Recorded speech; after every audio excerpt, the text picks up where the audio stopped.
Suraj Raja, Suraj Raja, Suraj entertainment and Raja music की धमाकेदार प्रस्तुति सिंगर सिकंदर सुहाना के मधुर आवाज में। देवघर नगरियाना इसैया देवघर नगरियाना, देवघर नगरियाना इसैया देवघर नगरियाना, गर्मी झिमा अमृत के बरसे बदरिया इसैया देवघर नगरियाना, झिमा अमृत के बरसे बदरिया इसैया देवघर नगरियाना, देवघर नगरियाना इसैया देवघर नगरियाना, झिमा अमृत के बरसे बदरिया इसैया देवघर नगरियाना, झिमा अमृत के बरसे बदरिया इसैया देवघर नगरियाना। आई इस सावन के पावन मेला में शीतलपुर बरेजा से मदन बम जी, राजेश बम जी, उछड़ी बाजार से राजकिशोर बम जी, इस सब बाबा के नगरी में बाबा से दर्शन करे खातिर चल दिले बा।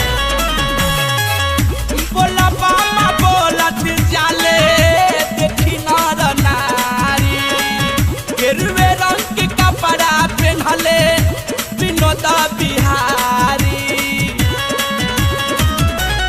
ए जी बोला बाबा बोलत जाले देखी नर नारी, गेरुए रंग के कपड़ा पहनले विनोद बिहारी।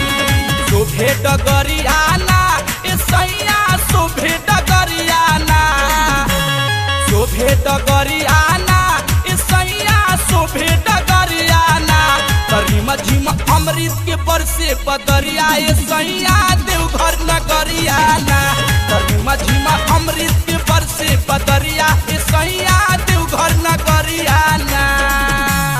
आई हमरा बगौरा से ओम जी बम, ब्रह्मा जी बम, सूरज बम, सिंगारपट्टी मठिया से सुनील बम, राकेश बम, मुकेश बम, ये सभे गिरुआ में रंगा गइल बा ये सावन के पावन महीना में। ए जी सावन में फूल जाला बाबा के दुआर जी, संगे चली कइल जाई बाबा से गुहार जी।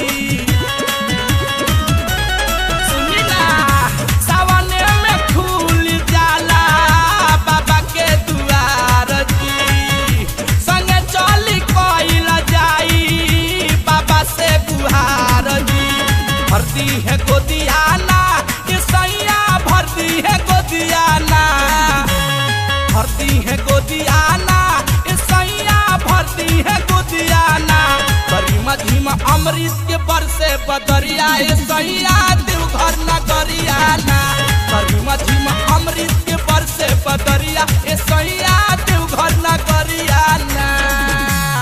आई देखिए हमारे पकड़ी बाजार से अजय बम जी, चंदन बम जी, चांद परसा से है परशुराम चाचा बम जी भी चल दिले बने, जेके नगर आसनसोल से मुकेश बम जी, चंदन बम जी, ये सभे मस्ती में नाचत झूमत बाबा से दर्शन करे खातिर चल दिले बा।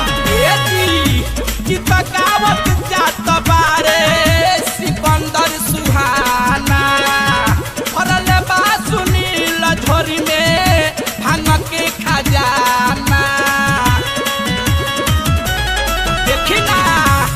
तकावत जात बारे सिकंदर सुहाना, भरले सुनील झोरी में गाजा के खजाना, बन के पुजरियाना इसैया बन के पुजरियाना, बन के पुजरियाना इसैया बन के पुजरियाना, जाले बाबा के हो दुआरिया सैया बन के पुजरियाना, गरिमा झिमा अमृत के बरसे बदरिया इसैया देवघर नगरियाना, देवघर नगरियाना इसैया देवघर नगरियाना, गरिमा झिमा अमृत के बरसे बदरिया इसैया देवघर नगरियाना, गरिमा झिमा अमृत के बरसे बदरिया।